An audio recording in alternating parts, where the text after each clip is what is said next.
New Reform MP for Runcorn and Helsby, Sarah Pochin, used her maiden question in Parliament this Wednesday to call on Keir Starmer to follow other European countries and ban the burqa, while Keir Starmer stammered and deflected to blaming Liz Truss yet again in order not to answer.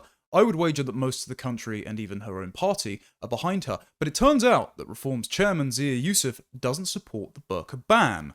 Why on earth would that be? Plus, white Brits becoming a minority in their own homeland prompts new warnings of civil war from Professor David Betz and former government advisor Dominic Cummings. Meanwhile, Keir Starmer and the Attorney General, Lord Hermer, live in the long shadow of the 20th century, cast by Carl Schmitt's critiques of liberalism and his prediction of friend-enemy politics being an inevitability. And, dear Zoomer, I think, like me, we are both Nicholas 30 Arms, complete lack of hope, pressed between the vice of remittances and taxpayer subsidies going to unwelcome, indolent immigrants, and Simon and Linda having their pension and their cruises paid for. All that and more this week on Tomlinson Talks.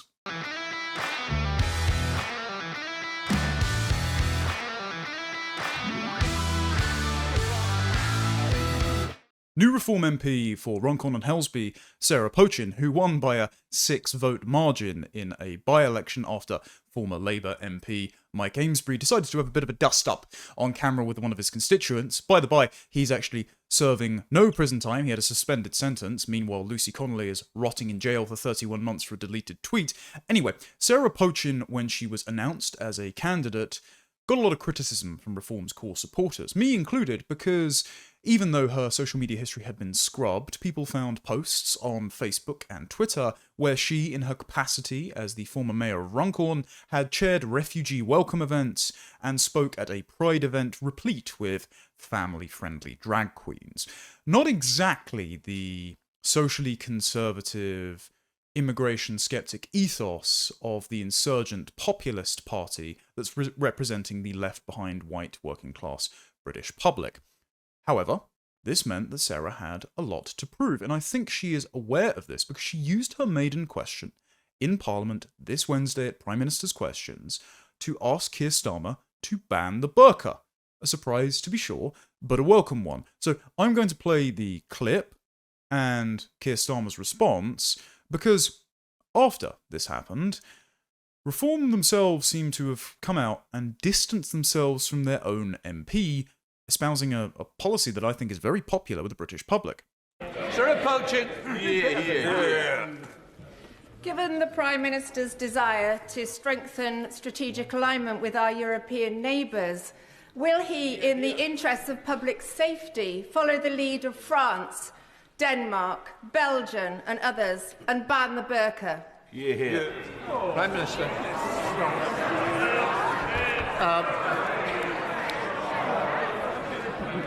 Can I welcome her to her place? But I'm not going to follow her down that line. But now she is here and safely in her place, perhaps she could tell her new party leader that his latest plan to bet £80 billion of unfunded tax cuts, he's no idea how he's going to pay for it, is Liz Truss all over again. Although, considering I think she was a Conservative member when Liz Truss was leader, she probably won't. So, nobody outside of SW1, not even Green Benches, cares about Keir Starmer's persistent grudge match with the former Prime Minister, and I think the reason that he's got this grudge match is because she's become a useful advocate for explaining all of the trappings of the civil service, and Keir Starmer, being the civil service in a badly fitting suit, takes that as a personal attack. But Liz Truss aside, because that's a smokescreen thrown up, because Keir Starmer is uncomfortable with the question, because it rocks the boat of the already hemorrhaging Muslim vote towards folks like Andan Hussein, who's sitting behind Sarah Pochin here, as you can see. And when Sarah Pochin finishes her question, the Muslim independent MP in question rolls his eyes. I think Keir Starmer knows that if he were to commit to a burqa ban, despite it being, again, popular with the public, a burqa ban which would alleviate a lot of the cultural incompatibilities and integration problems that he alluded to when he said that immigration is making Britain a nation of strangers, something that isn't actually solvable by a centrally planned integration strategy that liquidates Britain's national identity and character down to the grey goo of British values enforced by his Deputy Prime Minister over at the Department for Housing and Local Communities. I think that Keir Starmer knows he will further estrange the Muslim vote on which Labour have relied historically as a client bloc. However, Sarah Pochin is completely correct to advocate for this on a number of levels. First of all, she cites a few European countries who have already done this. There's a longer list, actually. So the European countries that have got niqab and burqa bans totally is Austria, France, Belgium, Denmark, Bulgaria, the Netherlands, Luxembourg, and Switzerland, and in some areas of Germany, Italy, Spain, Norway, Bosnia, and Kosovo, with certain exceptions for wearing it privately. It's usually in judicial settings, in public transport, and in schools. Sarah Pochin is a former barrister, went on GB News on Martin Daubney's show and said that if someone had turned up to court wearing a burqa, she would refuse to continue court proceedings because you couldn't verify who they are. And so this has a deleterious effect on public trust, as, by the way, do the balaclavas worn by largely second-generation African male migrants who often bump through the barriers at tube stations. Anyone who's been in London knows this, and there is a fear when you are standing around said people that they are covering their face for nefarious means, because if they commit a crime, then CCTV won't be able to easily identify them. Not that CCTV, unfortunately, in the capital city, London being one of the most surveilled cities in the world, actually does anything anyway, because if you're caught committing a crime on CCTV, well, it's likely that police won't follow up on it and will just give the poor victim a crime number and send them on their merry way while continuing to police tweets. Anyway, there are other reasons than just public safety or impacts on the judicial process for why we should ban the burqa. And this is something that the, let's say, liberal or libertarian theory of mind does not grasp. Because after Sarah Pochin said this, there were a lot of liberals and libertarians who came out and said the government shouldn't be policing what people want to wear. What they fail to understand is that the burqa and niqab and the hijab, all rooted in verses in the Quran and hadiths, which police female modesty, are not a free choice taken by many Muslim women, akin to a nun's habit, where nuns would wear it to fulfill their vow of celibacy and sort of spec fully into their spiritual life rather than their family life. Instead, it's a method of coercive control, and liberals and libertarians don't understand this because they put maximum premium on individual choice, whereas the burqa, niqab, and hijab mentality does not treat women as individual moral agents. What they treat them as are perennial temptresses who, if they have any item of flesh or hair on display, will cause a man to sin. And so, rather than the civilizing principle of the largely English-speaking, but broader European West, enforced through centuries of Christian custom, that says that it is actually the responsibility of the man to constrain his appetites through an inner monologue, through a concept of guilt, to impose upon himself restrictions and standards that means that he doesn't just fulfill his desires through violence, as would happen in the Roman world. In the Islamic world, women are blamed for provoking male desires, and so, if you dress immodestly, you are at fault for sexual assault. That is not a mindset that we want to encourage, nor have ever practiced in this country. It is wholly incompatible with our way of life, and so it is wholly reasonable that according to our traditions and our preferences, that we ban veiling the niqab, the burqa, and the hijab. And this will, of course, have the positive effect of deterring all of those from overseas who import their tribal sectarian Islamic politics and are unwilling to abide by English custom, to use an ironic turn of phrase here, when in Rome, do as the Romans do, and so that will deter them, and they can go and live in any of the other 55 horribly run Muslim countries around the world. Sarah Pochin is absolutely right about this. She hasn't articulated the moral dimension, but the moral dimension is probably what most people are actually interested in. As Rupert Lowe has articulated on Twitter as well, he said it's a profoundly repressive, patriarchal, in the sense that women and children are subordinate to the desires of the most violent, least considerate man. Not that men should be taking leadership positions, as feminism uses patriarchal pejoratively, but rather the sort of pagan, brutal sense that the strength of a man is all that matters, and so that women and children are subordinates to be used and inflicted pain upon for his pleasure. That is one of the reasons why we should ban these veiling practices, and that's probably the reason, the unfamiliarity, the subordination of women, why a lot of people want to ban it too. It was very interesting, though, because as you can see here, shortly after this question was asked, Politics UK posted with the slop siren, update, Reform UK confirms Sarah Pochin calling for a ban on burqas in the UK is not party policy. Now, I tried to seek confirmation from within Reform UK as to whether or not this was true, and who had leaked this information to the press or to Politics UK. And I didn't get an answer.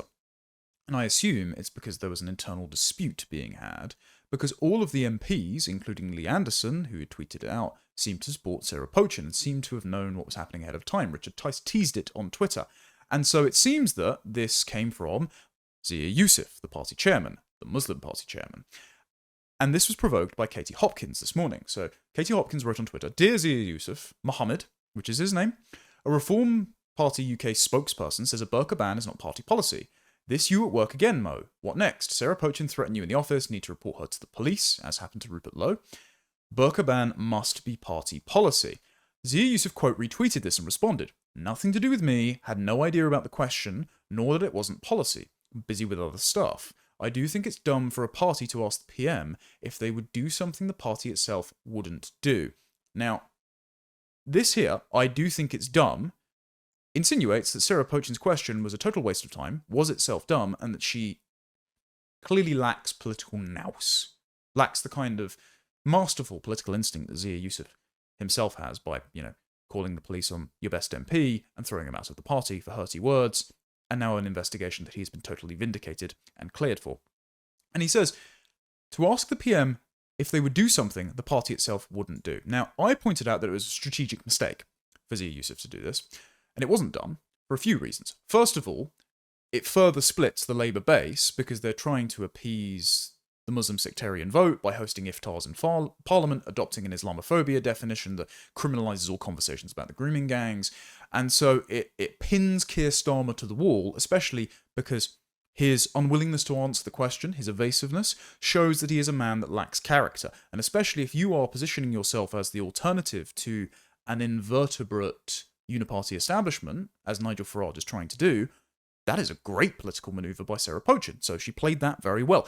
But also it's very important because politicians can use their parliamentary privilege to make further discourse, space in discourse, that we plebs cannot make of our own accord, or make at significant and increased personal cost. Costs that I've occasionally bared, normally because I don't really have much in the way of personal consideration, but, when I went on stage at Reform Party conference and said mass deportations, when I went on GB News and said that no, English ethnic identity exists, don't be ridiculous. I've tried to nudge the Overton window when I can to try and help those who do not have as large of a platform also feel encouraged to say things that are eminently sensible. And Sarah Pochin did this here by tabling as her maiden question the idea of a burqa ban. She's, again, shattered another confine of the Overton window and has put forward a policy which is eminently sensible.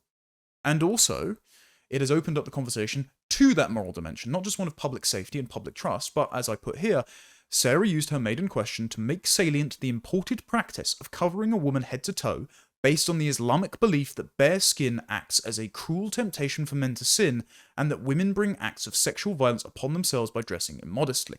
That is positioning the imported social practices of Islam as a parallel civilization and trying to say that it's not just one among many religions content with private observance, but is actually a parallel civilization with imperial designs on our culture, our government, our way of life. And so we must recognize that this is a wholly incompatible set of values held very strongly by many people brought here in recent years.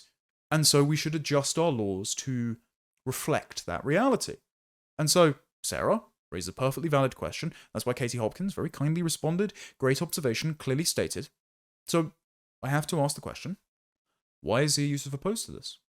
Because it seems that ever since Zia Yusuf has been introduced into the party, he has had a downward pressure effect on the ability to discuss the threat of indigestible tribal Islam, as Nigel Farage did right before the election with Trevor Phillips on Sky News.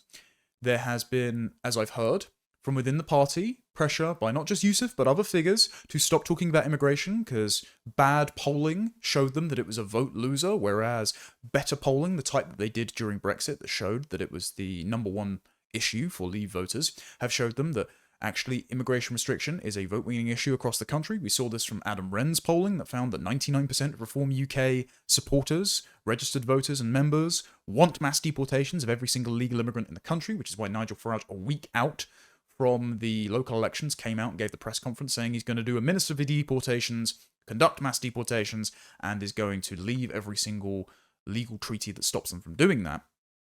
I think, and I would be interested to see some polling on this, that the burqa ban has similar levels of popularity, not just within Reform's own party, but within the broader country as a whole. And it's only the sectarian Muslim voting bloc and the liberal value pluralists that label under the misapprehension that Islam is just one of many religions, and that actually this is a voluntary choice for women to dress themselves like ghosts head to toe and walk around like pepper pots and be incredibly uncomfortable in the bearing sun.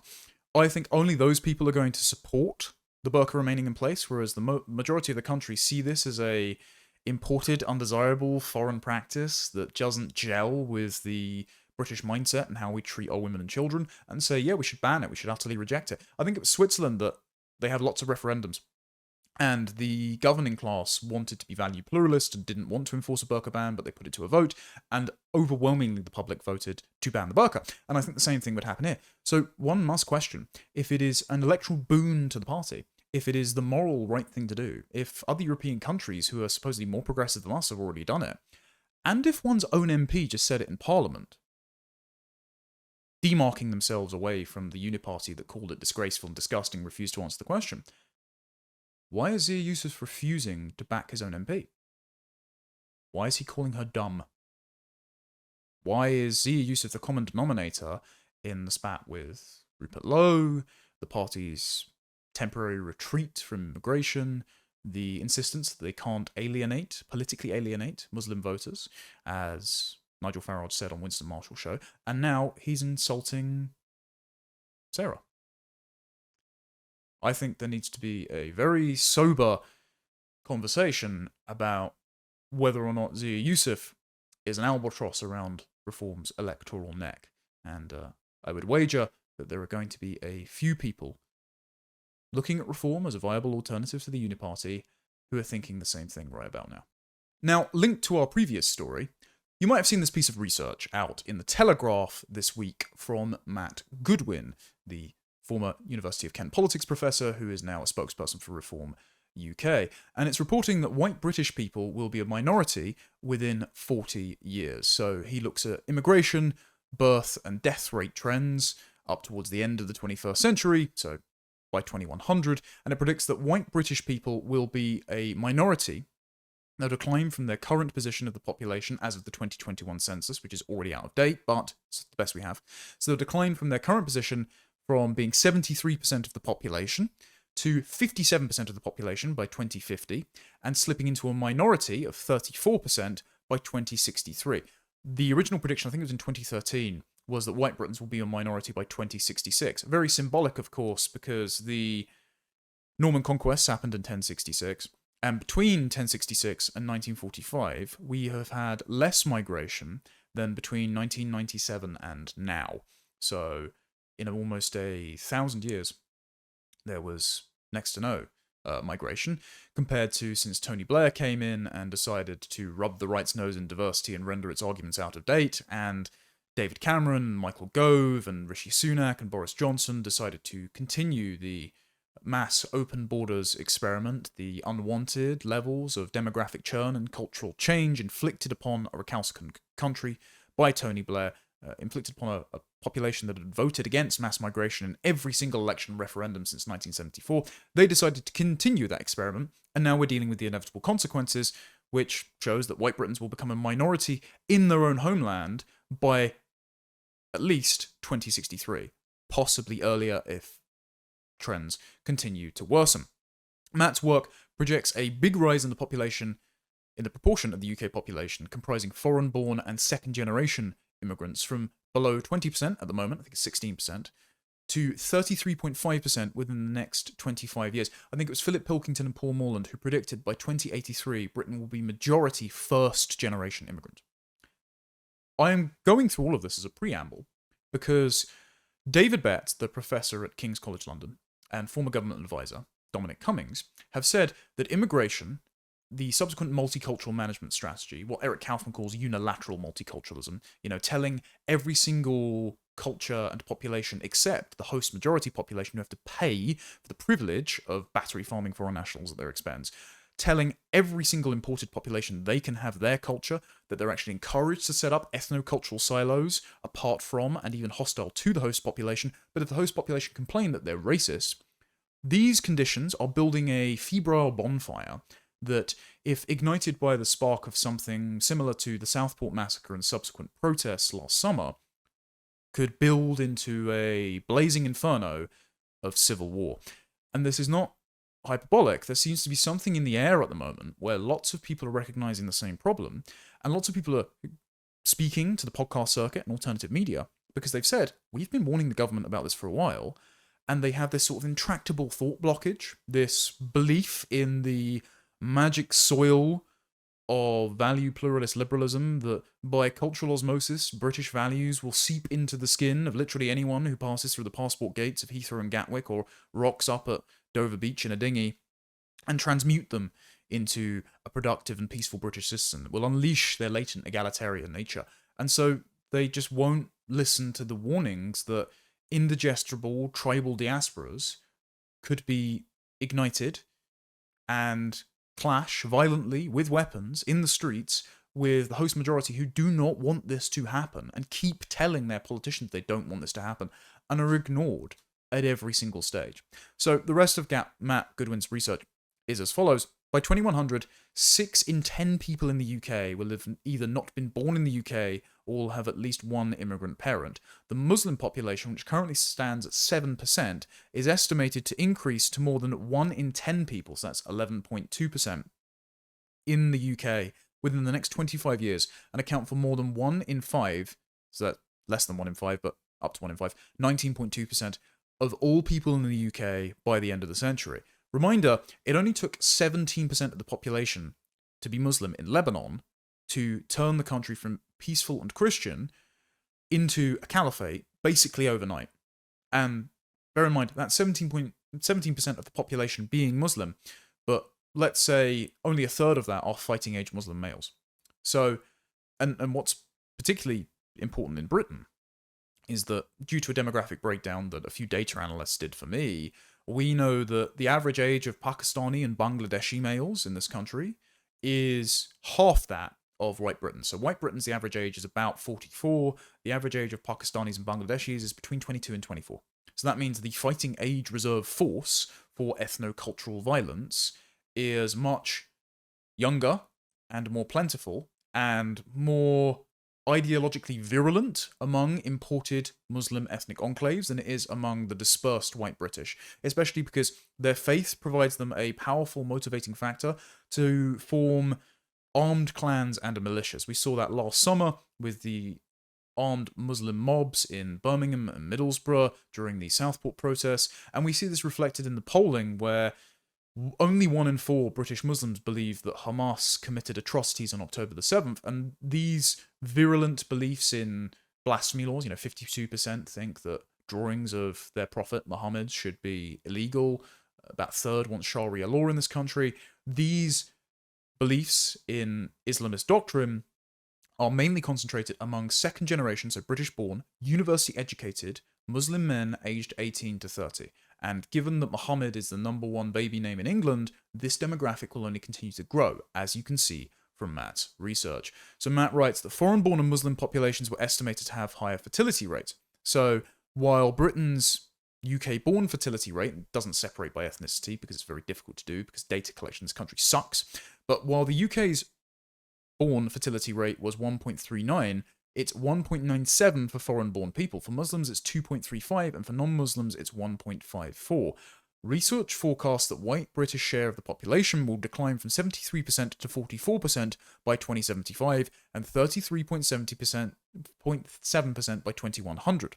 The non-white share will increase from 19.7% to 34.8% by 2050, 48.1% by 2075, and 59.3% by 2100. The analysis suggested the white population, including both white British and white other, so European, would become a minority of the population in the year 2079. The share of the UK population that is non-Muslim will fall from 93% in 2025 to 88.8% in 2050, 84.8% in 2075, and 80.8% in the year 2100. Analysis suggested the share of the population that is UK-born will fall from 81% to 39% between 2025 and 2100, and the share of population comprising people born overseas will increase from 18% to 26% over the same period. The report said, in other words, by the end of the century, by the year 2100, based on current trends, around 6 in 10 people will not have been born in the UK or will be born to not UK-born parents. So we are looking at the white British host majority becoming a demographic minority in their own homeland, and excuse me if I'm skeptical that they will be treated with the same preferential treatment that the state currently treats minorities in this country. When the whip hand is reversed, I don't think that we will be able to appeal to human rights and hate speech laws for special protections. And look, I know lots of people are optimistic about the potential for British values to cast a kind of inclusive, integrative spell over the imported and second-generation tribal minorities. Few problems with that. First, data from Denmark and the Netherlands shows that second-generation immigrants almost always repeat the social, economic, and criminal patterns of their parents. So it's an intergenerational issue.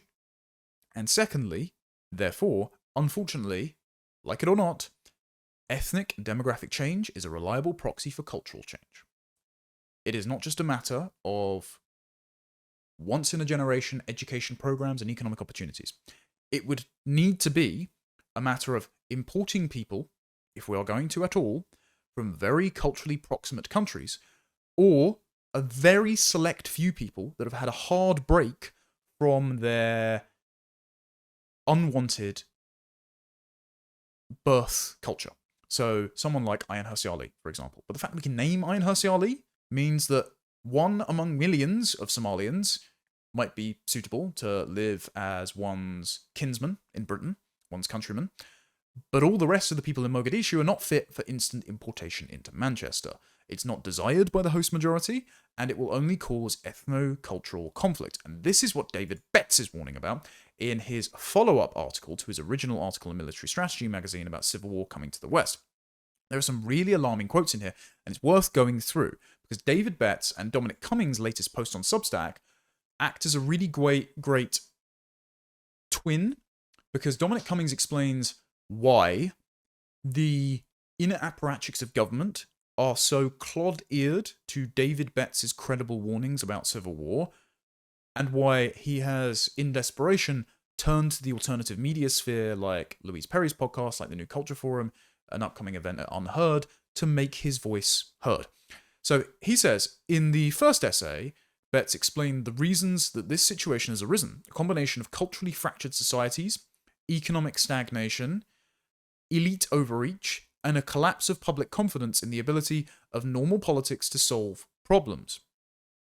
And ultimately, the realization by anti-status quo groups of plausible strategies of attack based on systems disruption of vulnerable critical infrastructure. So basically, these virulent tribal groups who are getting an increase in status sponsored by the government, who treats them as client constituencies for electoral politics and the expansion of state power, are going to come into conflict with the host majority, who are very cognizant of the downgrading of their status as the host majority, especially when demographically they are being sent into decline, their culture is being denigrated, and they are being punished by diversity, equity, and inclusion and equality laws.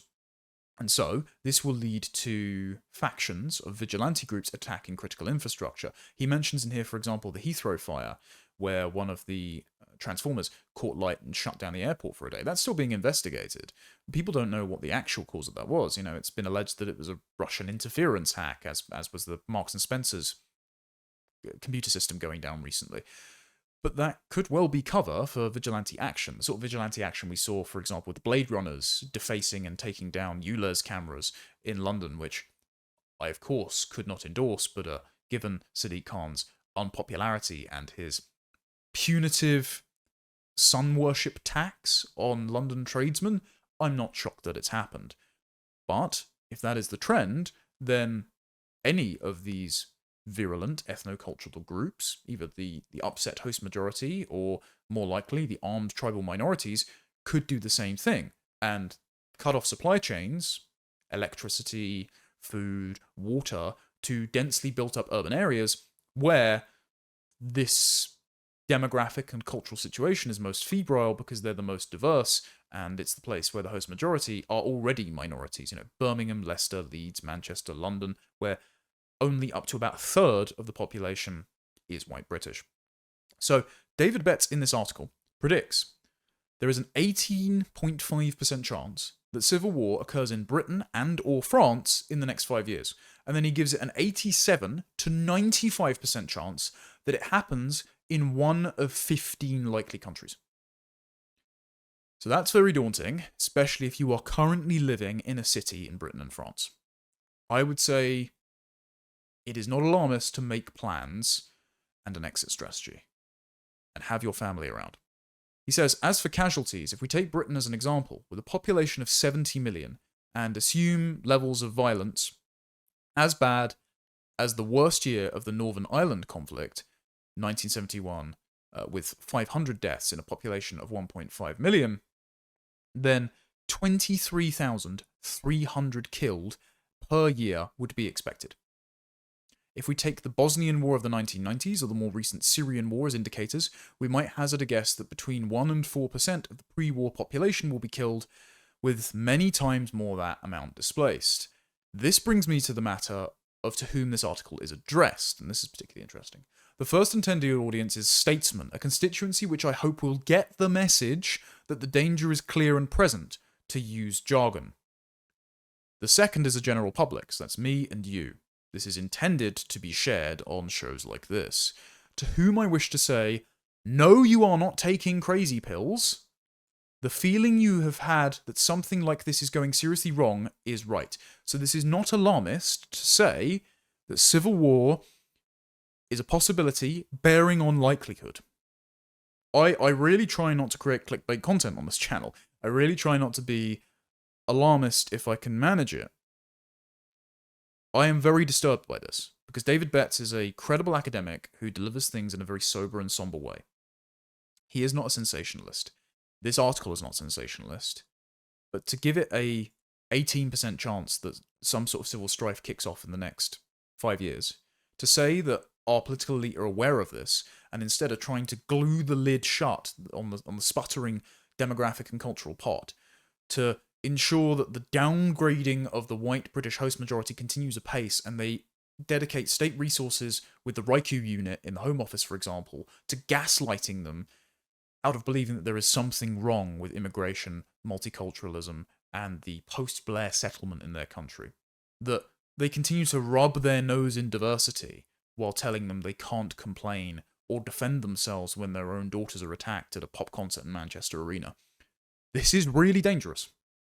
And I think, like Betz, I'm very concerned that the government are just like on rails at this point, and there are too many vested interests in the civil service, like the Home Office's Islamic network, 700-strong Muslim activist network, who continue to give preferential treatment to Muslims, who work to deter Christian asylum seekers from this country while continuing to increase Muslim immigration. I am very concerned that there are too many forces at work in the British state to stop this from happening. The only thing we can do is keep talking about it, because otherwise people wouldn't even be aware about it. Now, Betz is explicit about the cause of civil conflict in this piece. He says, Western governments under increasing structural civilizational distress and having squandered their legitimacy, see COVID, are losing the ability to peacefully manage multicultural societies that are terminally fractured by ethnic identity politics. The initial result is an accelerating descent of multiple major cities into marginally feral status, as defined by Richard Norton in a 2003 essay in this way. And he says, a metropolis with a population of more than 1 million people in a state government of which has lost the ability to maintain the rule of law within the city's boundaries, yet remains a functioning actor in the greater international system. Basically, clinging to international law while enforcing anarcho-tyranny at home and giving preferential treatment to tribal indigestible minority groups who are most likely to be violent and least likely to practice impulse control and to universalize their ethic beyond that which advantages their clan, their family, their ethnicity, their race, and their umma. Because the white working class British host majority do not have a very strong ethnic or racial consciousness because they kind of just take people as they meet them. It's one of the great strengths of Britain when you have a high trust, homogenous ethnic and cultural pot. It's why, for example, the very few minorities that have come over that period between 1066 and 1945, let's say Jews into London in the 19th century, were able to assimilate with very little problems because they made friends with the high trust white British host majority. Actually, there was a Jewish chap at a recent event, look forward to a clip coming out of that soon, with Gad Saad, Matt Goodwin, Eric Kaufman, and Batia Ungar after I argued with Batia Ungar because she said it was disgusting to suggest that you could say Islam is incompatible with Britain. After I had an argument with her and the audience took my side, there was a young Jewish chap who stood up and said, look, my father said this to me, that we are a guest in this country, and so we should want the thriving of our homeowners, those who are giving us hospitality, those who are our hosts, and if we misbehave and start wrecking the furniture, we should expect to be turfed out, and that should apply to all guests in all homes and all guests in all countries. All people who visit a country are here at the request and behest of the host majority, and so you need to make friends with that host majority. You can't just take for granted that the state will continue to enforce value pluralism by crushing the cultural identity of the host majority and demoting their status to either be on par with or subordinate to imported ethnic and cultural client blocks. And then you cannot expect that state of affairs to stand and be stabilized. And he's absolutely right. And so if you build cities where we are a nation of strangers, as Keir Starmer said, where you don't know your neighbours, where there is a low level of social trust, where everyone regards each other as suspicion, and where everyone is from everywhere, so you can never hope to get to know people. Integration is impossible if you don't live around the host majority, and the host majority are just not present in their own capital cities or large cities. Then you get this environment where the city itself becomes ungovernable, just in terms of if it were to break out into widespread vigilante violence, something none of us want, but there are just not enough police officers to contain it. You can see that in the 2020 riots in America, in various Democrat-controlled cities.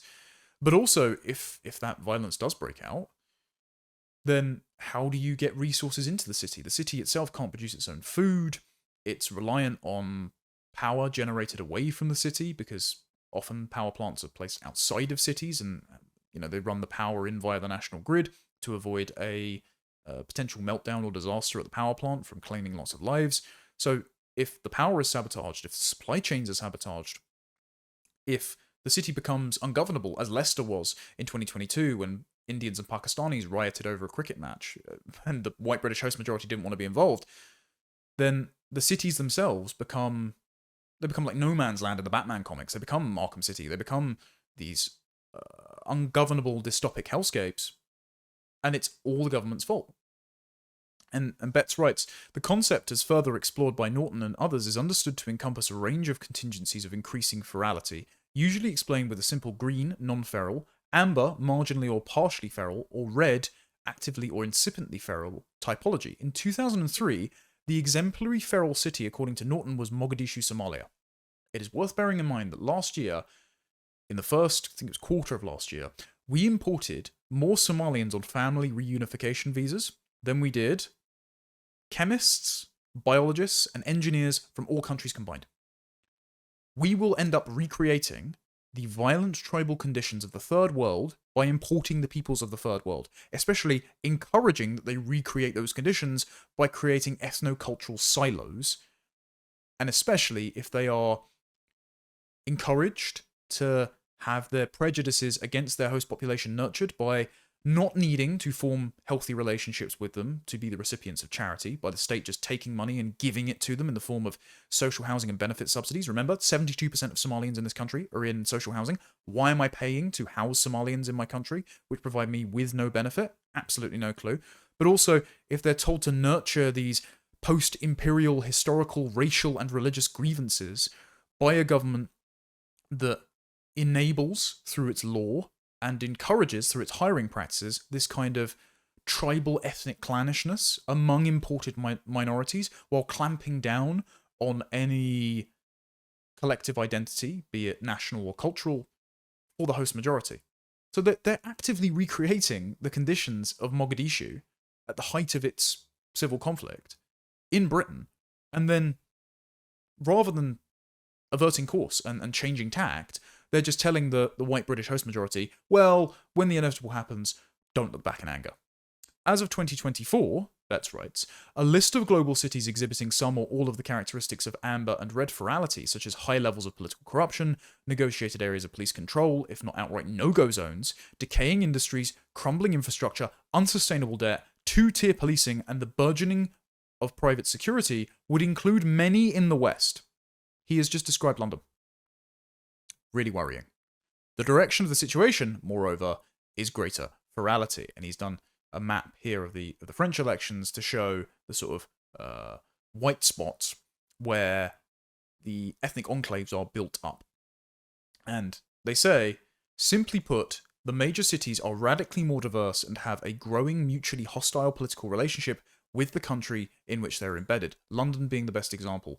Everyone in the outer London boroughs, which is still majority English, like Bexley and Bromley, hate Sadiq Khan. They hate the fact that he's imposed ULEZ on them. They hate the fact that their transport system is expensive and that ethnic minorities can just bump the barriers or board the bus without paying their fare. They hate the fact that Sadiq Khan said that English people do not represent London. They hate the fact that he said that terror attacks are just part and parcel of living in a big city. They hate the fact there are diversity bollards everywhere. They hate the fact that knife crime is out of control. And yet, Sadiq Khan runs London like his own personal fiefdom because all of the ethnic minorities that live in London, that are the recipients of benefits and social housing, that especially the Muslim population, see themselves in him. And when he says we need more housing, socialised, subsidised taxpayer housing near mosques so that Muslims can get to mosque easier, when he says all those things, they vote for him.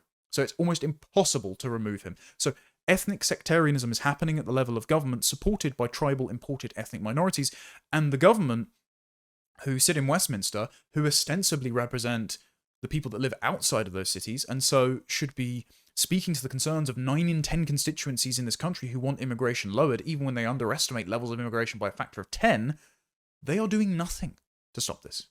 That's why David Betz is so worried. What's the number one reason that things will get worse? Well, David Betz points it out. Immigration, multiculturalism. All things that the government could stop tomorrow, and that they are refusing to do so. So what will happen? Betz says, putting these factors together allows one to outline the trajectory of the coming civil wars. So it's just a foregone conclusion.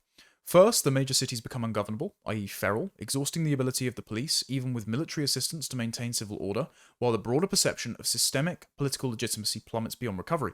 Worth noting as well, remember, when the pro-Palestine marches were happening every weekend in Westminster, the police had said, after Hizb ut-Tahrir called for jihad on the streets of London, that jihad has a number of meanings. And their Muslim communities advisory board, which many police forces have in this country, the fact they have one in the first place shows that they're ideologically corrupted.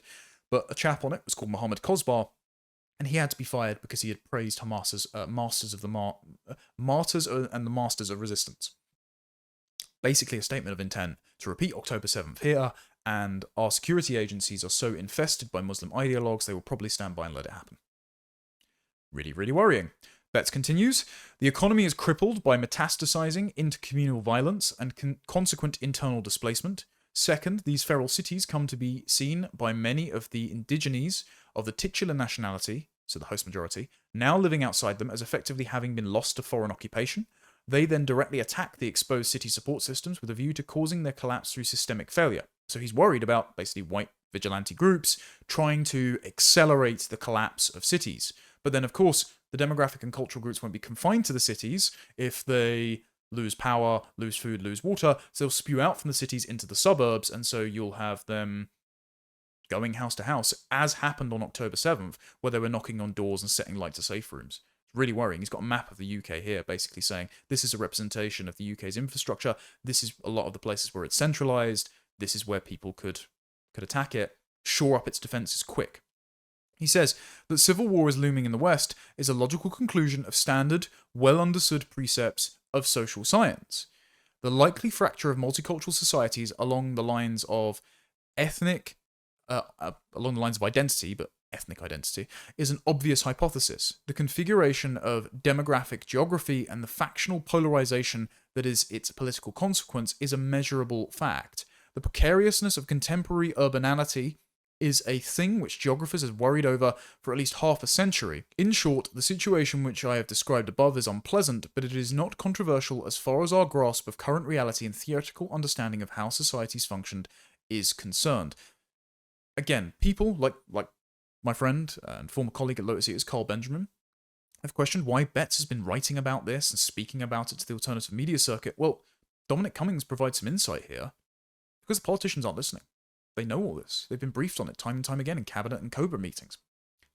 They just don't care. They won't avert course. They are locked into one train of thought that puts them on the path, on rails, ineluctably towards civil war, and they continue to worsen the ethno-cultural conditions that will lead to it. So Cummings has got this piece on Substack saying, people, ideas, machines, and this is post 12. And when you get past all of the various quotes that he's peppered in, he says, inside the intelligence services, special forces themselves under attack from the Cabinet Office and NI Office as they operate as our last line of defence, see below, bits of Whitehall and those most connected to discussions away from Westminster, there is growing, though still tiny, discussion of Britain's slide into chaos and the potential for serious violence, including what would look like racial, ethnic, mob, gang violence, though the regime would obviously try to describe it differently. He means David Betz's civil war. Part of the reason for the incoherent forcefulness against the white rioters last year in Southport, and he says rioters, but he means peaceful protesters and people as posts on social media like Lucy Connolly, Wayne O'Rourke, Julie Sweeney, and the late Peter Lynch. But part of the incoherent forcefulness against the white rioters last year, from a regime that is in deep surrender mode against pro-Holocaust marchers, rape gangs, and criminals generally, is a mix of A, aesthetic revulsion in the SW1 at the Brexit voting white North, so the white working class victims of the rape gangs, who they just don't want to mix with. If you drop them in a Butlins, they would feel really uncomfortable, therefore they don't want anything to do with them. And B, incoherent Whitehall terror of widespread white English mobs turning political and attracting talented political entrepreneurs. The rise of reform, even though reform themselves are not nearly as radical as they are being made out to be by the fevered imaginations of the disconnected liberal progressive governing class. They're already privately quaking about the growth of Muslim networks, so the Muslim Vote, the Muslim Council of Britain, the sectarian independent candidates elected at the last general election, and all of the Labour cabinet members, like Jess Phillips and Wes Streeting's seats, that are coming under threat from these sectarian Muslim voting blocs. The last thing they want to see is emerging networks that see themselves as both political and driven to consider violence, part of the system increasingly fear that this could spin out of control into their worst nightmare. In number 10 meetings with the Met on riots, I saw for myself, A, the weird psychological zone of how much order rests not on actual physical forces, but perceptions among a few elites about such forces that can very quickly change. So basically, they need to convince themselves that they're in control even though they don't feel in control. It's like the Bane thing of, do you feel in control? They themselves need to impotently insist that they are king without being able to demonstrate a right or capacity to rule. And so they are petrified that they will be perceived as illegitimate, and that this perception of illegitimacy will be the catalyst to violence in the streets, as different ethno-cultural blocks vie to not be the downgraded in status constituency. And B, Cummings writes, how scared the senior police are at the prospect of crucial psychological spells being broken. We can see them on the streets that various forces have already realized the regime will not stop them. What if this spreads? Whitehall's pathology has pushed it to the brink of this psychological barrier, and many of them know it. And again, it's very important to say that the diversity, equity, and inclusion policies practiced under the yoke of complying with the law, like the Public Sector Equality Act, Public Sector Equality Duty, under the Equality Act 2010, has stationed in the security services and police forces these virulent tribal minorities. See, for example, during the Southport riots last year, the chap in the blue high-vis vest that said, "Alright lads, if you go and stash your weapons in the mosque, there'll be no trouble." Now, I don't think Barry and Gary have been told, "Yeah, go and put your bricks and bats in the local Weatherspoons, boys, and we'll let you off with a warning." There's differential treatment here, and if the state themselves are packed to the rafters with these virulent tribal minorities, whose side will the state take if it all kicks off? If they're even capable of taking a side if things spiral out of their control anyway. Cummings writes, aspects of the situation are tragicomic. If you talk to senior peoples in a place like the UAE, the United Arab Emiratis, they tell you that big shots in that region now tell each other, don't send your kids to be educated in Britain, they'll come back as radical Islamist nutjobs. And this isn't an exaggeration. There was a political analyst here that you can see, Amjad Taha, and he was interviewed shortly before ARC in February by Camilla Tominey on GB News. And he said, I think you have more extremists in the UK than you have in the Middle East. Absolutely.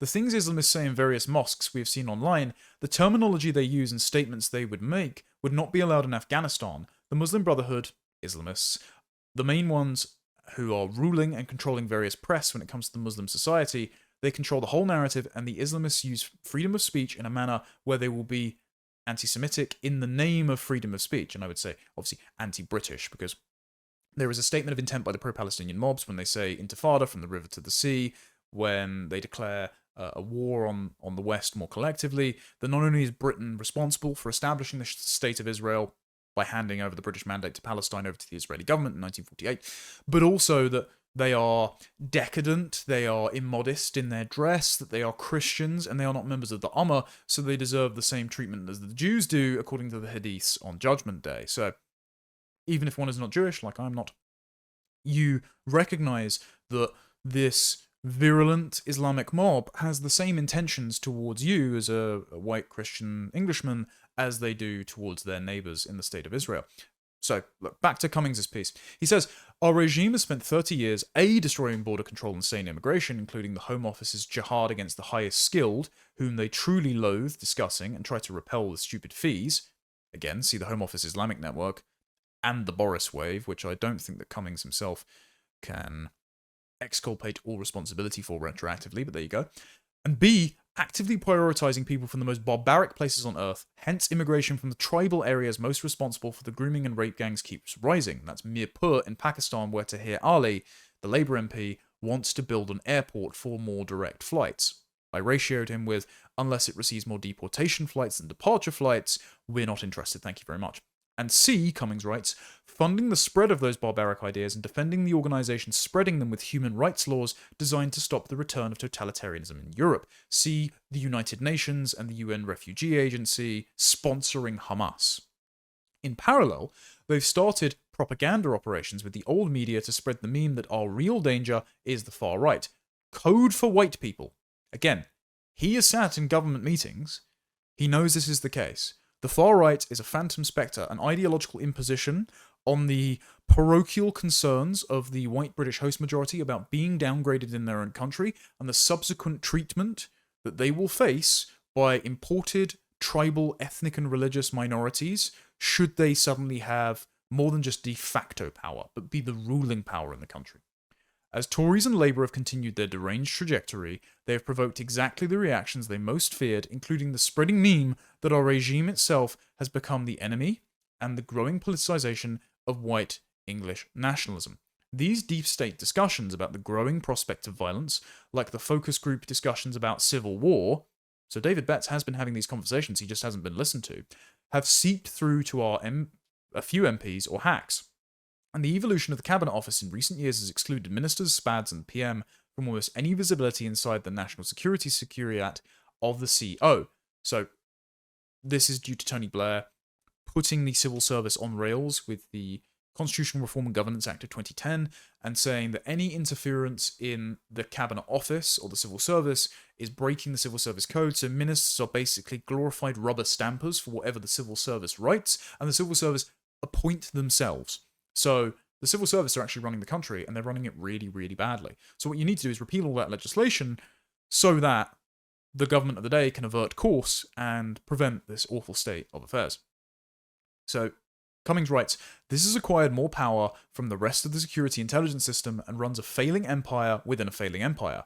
When I said in 2020 that among the general changes to the dysfunctional number 10 CO system, the oversight of NSS must change so that it becomes visible and legible again to the PM's office, so we could participate in debates like, what are the actual priorities of the intelligence services via Putin and Xi Jinping? Some senior officials tried to pretend that zero political scrutiny of NSS was somehow a constitutional principle. 2010 Constitutional Reform and Governance Act must be gotten rid of. After I left, this system became even more closed and dysfunctional, hence the total lack of true strategic thinking connecting ends, ways, means over Ukraine, and all things defense procurement becoming more and more Kafkaesque as the MOD shipped off stuff to Ukraine. I repeat, the lack of legibility of the NSS is without historical precedent in the UK for centuries and is related to broader issues of Whitehall's dysfunction, the disgraceful shambles of the MOD, etc. Basically, via legislation, and by the fact that the politicians themselves are unintelligent conformists, they are locked into a way of thinking, and therefore just aren't listening to the likes of David Betz, and, on certain issues, Dominic Cummings. And he writes down later, being a dead player optimized to defend the institutions at all costs, no matter how pathological, and he's describing Keir Starmer here, Starmer has, aping Sunak, synthesized the political advice of Morgan McSweeney and the priority of the officials and lawyers actually running number 10, which is like Lord Hermer, who says that if you want to leave the ECHR because it keeps deploying foreign criminals in your country and keeps them here because they like domestic chicken nuggets, you're literally a Nazi. He's saying that Keir Starmer has generated his own version of Rishi Sunak's demented combination of, believing his own hype and that he's completely correct. If you're not in the meetings, you can't accurately estimate the relative levels of dishonesty and self-delusion involved. Obviously, there are officials and lawyers in the meetings who understand reality and are happy to feed ministerial delusions, as they did with Cameron, May, Boris, and Sunak. There are odd, unusual officials who can bluntly tell the truth. PM, so there is no confusion, what you're announcing cannot possibly do what you claim. I know Sunak was super delusional, not lying, only because I spoke to him in person twice. And of course, many politicians develop weird, superposition personalities where they sort of know and sort of lie to themselves, such that an impartial observer can rarely conclude either they're lying or they're deluded. It's a bit of both. This is Keir Starmer to a T. The man doesn't dream, he has no internal monologue, he outsources all of his decision-making capacities to international law. And so, he has convinced himself that these neutral arbitration processes, or whatever Tony Blair tells him to do, will resolve every contradiction and crisis. It simply isn't the case. And Cummings, for once, despite his disastrous impact in various government departments that I know from people who have worked with him, he's correct. And he says, it's how many cope when promoted to jobs far beyond them, Sunak, Starmer, etc. And it's very poorly understood among business elites who always overrate the rationality of political players and underrate the prevalence of this superposition personality phenomenon, which means widespread avoidance of the real issues in meeting after meeting to an extent the median business elite has little experience of outside companies heading for bankruptcy. And this is why so many rich business people are fleeing. I think we're losing about as many millionaires as communist China is at this point. So it's not just because of the tax code, it's because they're frustrated by the sclerotic and clod-eared decision-making process in government, and the government isn't run by a business according to market principles, and so they're going, well, if I'm not going to be listened to, I'll go somewhere else that is more likely to listen to my advice. And Cummings says, I suspect there's more conscious dishonesty with Starmer than Sunak, but the result is sure to be the same. Political disaster. So our governments are not listening. Other government advisors are saying the same thing. This was a BBC Newsnight appearance by Detective Chief Constable Becky Riggs, and she was saying that It's actually not true that the grooming gangs are predominantly comprised of Pakistani Muslim males. It is absolutely true. Even Dr. Ella Cockbain, the Guardian's go-to academic to dispute grooming gang narratives, in her own research samples, admitted that 80% of the grooming gang perpetrators are Pakistani ethnic males. The majority of them are Muslim Asian demographics, so, not Japanese or Sikhs. And so what the government here, the police, the state broadcaster, the BBC are doing, as James Price sums up, he's a former government advisor, he says, the reason the police say this stuff is that they're terrified of widespread civil conflict based on ethnic and religious lines, that they are incapable of suppressing it if it kicks off. So they merely try to hide the facts under the carpet, and it's disgusting. And look, people that listen to the likes of James, so Robert Jenrick, Katie Lamb, Rupert Lowe, they get this. This is why they're so concerned about the deleterious imported social practices of Islam, but the other politicians just don't want to touch it. This is why Keir Starmer refused to answer Sarah Pochin's questions about the burka ban, for example. But don't worry, ladies and gentlemen, our top intelligence officials have their priorities in order. They're definitely on the case. Richard Moore, the chief of MI6. To mark Pride Month and to stand in solidarity with our LGBTQ plus colleagues, MI6 is proudly flying the pride flag from Vauxhall Cross alongside the Union flag for the whole month of June. Your sexual orientation is no bar to you working and thriving at MI6.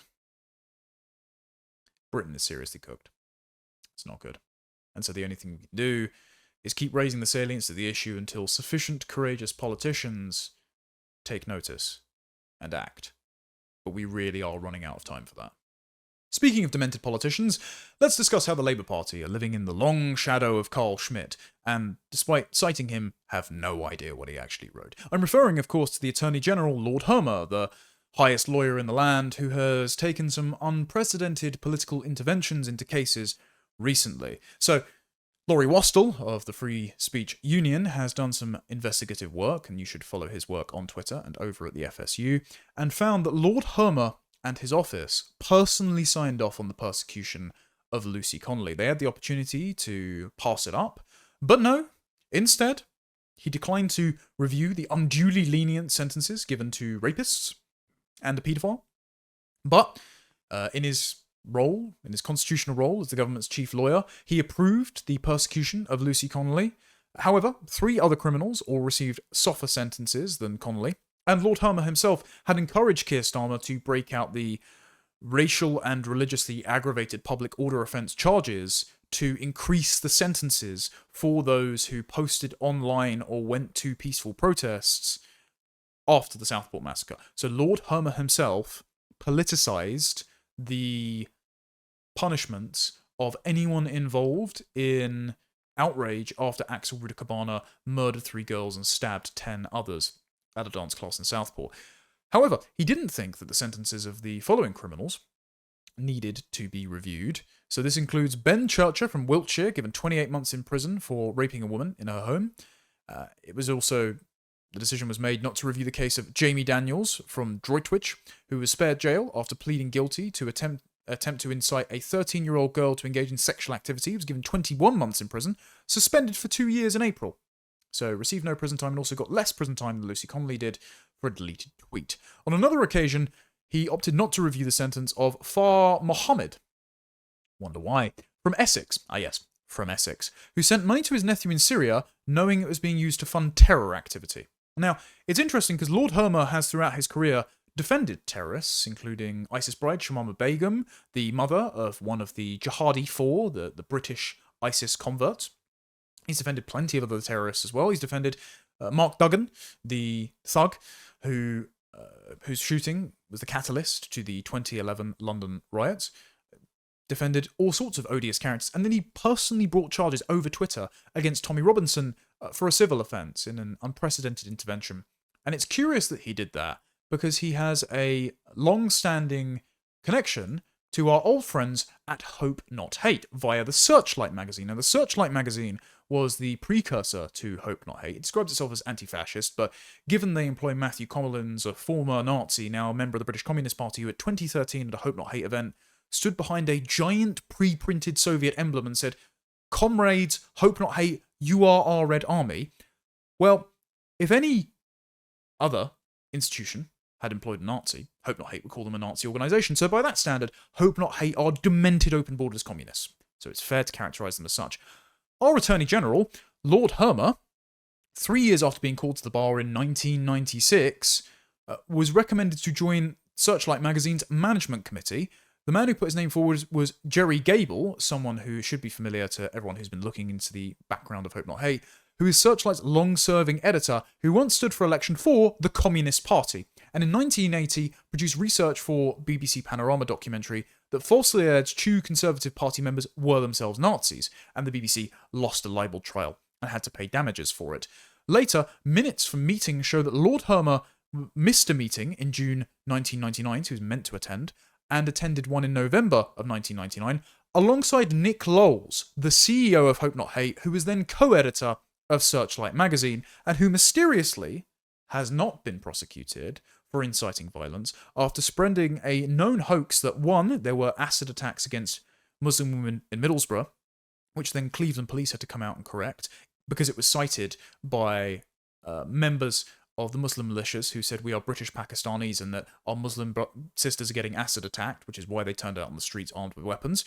And also the fact that he said he spread the hoax that there were going to be hundreds of far-right riots, which then mysteriously mobilised Stand Up to Racism protesters with placards on the streets, and just so happened to be on the front page of every newspaper the following day. That was also the protest where Labour councillor for Dartford, Ricky Jones, called to slit the throats of the protesters that were supposed to have materialised but did not. Ricky Jones is still not being tried. Weird that, how you could expedite the trials of all the people that post on social media, but when someone, does an imminent incitement to violence on camera, well, if he's a friend of the regime, he gets treated very lightly. Lord Hermer, was still part of Searchlight Research Associates as late as 2016. How fascinating. And then it mentions Mr. Robinson in here. When Robinson courted a contempt of court charge for playing his film Silenced at a rally at Trafalgar Square in 2024, Nick Lowles informed the Attorney General's office the film had been played at the protest and therefore incited the contempt of court charge to be brought forward. So, Lord Hermer is an avowedly communist political actor. Which brings us to his recent speech. Now, this is very interesting. This is the annual speech. This is the RUSI Annual Security Lecture at the Royal United Services Institute, and he gave the speech on the 29th of May 2025. And there was an interesting moment in here where he just compared his political opponents to the Nazis, which is, of course, par for the course for anyone involved in Hope Not Hate, Searchlight, or communist leftist activism. It's the, as Jake Scott wrote in The Critic on this speech recently, it's the admission of the loss of an argument when you resort to the puerile schoolgirl tactic of reputation destruction. But Lord Hermer gave an interesting note in this speech about international law, and I want to talk about it because he brings up the philosopher Carl Schmitt, the German jurist who, prior to the rise of the Nazi regime, was discussing legal theory, then erroneously joined the Nazi Party, then renounced his membership later on, and whose work was translated by Jewish and left-wing academics in America because they wanted to contend with his criticisms of the neutrality of institutions, the possibility of law to govern for all peoples, and the idea that liberalism is a non-comprehensive system, the idea that you can depoliticize politics. Schmitt makes some very interesting critiques, and we're going to go through Schmitt's work in light of the fact that Lord Hermer invoked his name to smear his political opponents. So Hermer says, "Allow me to explain how our policy of progressive realism, his doctrine of international law and politics, meets this moment, and the role of the law and the international rules-based order plays in our approach. Because our approach is a rejection of the siren song that can, sadly, now be heard in the Palace of Westminster and in some spectrums of the media, that Britain abandons the constraints of international law in favour of raw power. This is not a new song. The claim that international law is fine as far as it goes, but can be put aside when conditions change, is a claim that was made in the early 1930s by realist jurists in Germany, most notably Carl Schmitt, whose central thesis was, in essence, the claim that state power is all that counts, not law. Because of the experience of what followed in 1933, far-sighted individuals rebuilt and transformed the institutions of international law, as well as internal constitutional law. Now, part of our pragmatic approach to foreign affairs is to learn from experience, to analyse without preconception or dogma what has been shown to protect British interests in the world and what has not. Schmidt's so-called realism has for 80 years been refuted by the fact that these institutions, post-45 institutions, have provided the basis until now for Western and other states, wildly varied in nature, to interact with each other under conditions of peace and stability, all while pursuing their own strategic interests. Raw wild power on its own in so many different calculi has rarely been picked as a modus operandi because it is not a realistic way to advance national interests. Now, drawing on historical experience, it is important to stress the role of Britain in the rebuilding of the post-war consensus. I was told that phrase was woke right. In the development of international law and multinational institutions, all a rejection of the discredited Schmittian conception of power. Our role, then, in Yalta, in San Francisco, in Bretton Woods, and beyond, helps explain why so many look to us for a leadership role now. There is a temptation among its critics to see international law as something inflicted upon us by others, as something undemocratic and somehow foreign. Such assertions frankly smear the great British historic success in providing the international leadership that has established and shaped so much of the rules-based international order. That order was built in the 20th century on the ideas forged by great British international lawyers, notably Sir Hersch Lauterpacht, the Cambridge Professor of International Law and Britain's Judge on the International Court of Justice. We should not forget that it was a Conservative politician, David Maxwell Fyfe, who was one of the principal drafters of the European Convention on Human Rights. Right. Now, we're going to go piece by piece here, because Lord Hermer commits a number of sins and inadvertently proves Carl Schmitt's critique of international law and liberalism true. And there really seems to be a sort of Schmittianism in the air if now the highest lawyer in the land is invoking the talking points of what would have formerly been marginalized or referred to as the dissident right or the online right. So, as he says, the most notable claim, the most central thesis of Carl Schmitt was that state power is all that counts, not law. Now, this is partially true. We'll go here to a quote that my friend Harrison Pitt placed in his article, The Carl Schmitt Craze in the European Conservative. Prior to the First World War, Schmitt subscribed to an idealist conception of the state which held that justice exists prior to man-made legal systems. Now, this can still be the case with a Schmittian interpretation of how law works. You can say there is an objective morality. There is a system of law which is most conducive to human flourishing. But indigestible, tribal, and cultural barriers present problems for adoption. And so, there may be different legal systems, different pathways to the different estuaries to the same river of objective truth that runs through the human experience. And some cultures and countries over others may access it faster, and some may never access it at all because their underlying cultural suppositions are so awful. However, after the First World War, as Harrison writes, positive law is thus an inadequate copy of its ideal, and may even forfeit its status as law altogether if it fails to reflect this moral order. He later came to embrace the more recognizably Schmittian maxim of Thomas Hobbes, authoritas non veritas facit legem. Authority, not truth, makes law.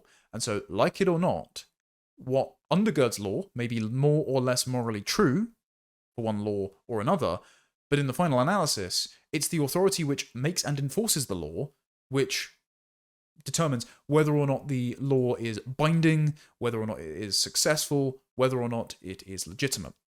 This is Schmitt's concept of sovereignty. It is state power that declares exceptions and rules regarding the law. And then Hermer says, because of the experience of what followed in 1933, far-sighted individuals rebuilt and transformed the institutions of international law as well as our internal constitutional law. Now, note there, Hermer is drawing connective tissue between the 1997 and onwards Blair constitutional revolution, the instantiation of a Supreme Court, the creation of constitutional crisis that puts a unelected court above parliamentary sovereignty, and the putting on rails of the civil service as an ostensibly neutral institution by the 2010 Constitutional Reform and Governance Act, as well as the 2005 Constitutional Reform Act, that says that Parliament is no longer sovereign, it is bound up by legal treaties, as well as the 1998 Human Rights Act, which Keir Starmer wrote the textbook on how lawyers should interpret, and Keir Starmer and Lord Hermer have been friends for decades, that binds the UK courts to the resolutions of the European Convention on Human Rights and the European Court of Human Rights, he is saying that that has legitimacy and connective tissue with all of the instantiation of binding legal institutions like the European Convention on Human Rights and its court, and the United Nations and its Refugee Convention in the immediate aftermath of the Second World War. So what he's doing there is saying, well, if you object to how your country is currently being run by demented activist judges and lawyers like Lord Hermer, then you are indistinguishable from people that would have turned away Dutch Jews fleeing the Holocaust in the 1940s. Complete well poisoning, as we come to expect. And as far as it goes, though, as a legal argument, he's not wrong. Because the creation of a human rights legal framework, an international human rights legal framework, may have been laid with the best intentions to protect those Jews fleeing the Holocaust, but because it is premised on a universalist understanding of human nature, the belief that culture, education, and economics are all arbitrary disparities that can be resolved by the state to unleash a latent egalitarianism between men from Manchester and men from Mogadishu, that there is such thing as a law that is applicable for all people in all times and all places, and that human reason, thinking out from the original thought experiment of the blank slate, the state of nature, human reason, if applied under a Rawlsian veil of ignorance, can run thought experiments and create laws that apply to people in all times and all places. So we don't need to recognize intractable cultural differences. We don't need to recognize the parochial preferences of different people in different places and different governance structures. Instead, there can be one global government that is acting in the presumed best interests of all people, even if they don't know it yet. And so, you don't actually need democracy. It is, in fact, democratic, according to Lord Hermer and liberal ideologues, to instantiate the rule of experts and lawyers over and above elected parliamentary sovereignty, because the stated preferences of the people don't count. They might be labouring under a false consciousness of inequality, and so it is the job of unelected experts to realise their equality, because it's actually in their best interests. So it's actually maximally democratic to not be elected at all. I recommend reading Emily Finley's book, The Ideology of Democratism, for this. And so, he is correct, there is connective tissue between the Blair Revolution in Britain and the legal revolution following the Second World War. The reason he's uncomfortable with pointing that out is because unpicking the Blair Revolution, which is holding our country back, also requires unpicking a lot of those legal doctrines that were put in place by well-meaning people like Winston Churchill, wanting to protect Dutch Jews from fleeing the Holocaust, and now apply to North African rapists breaking in via small boat over the English Channel.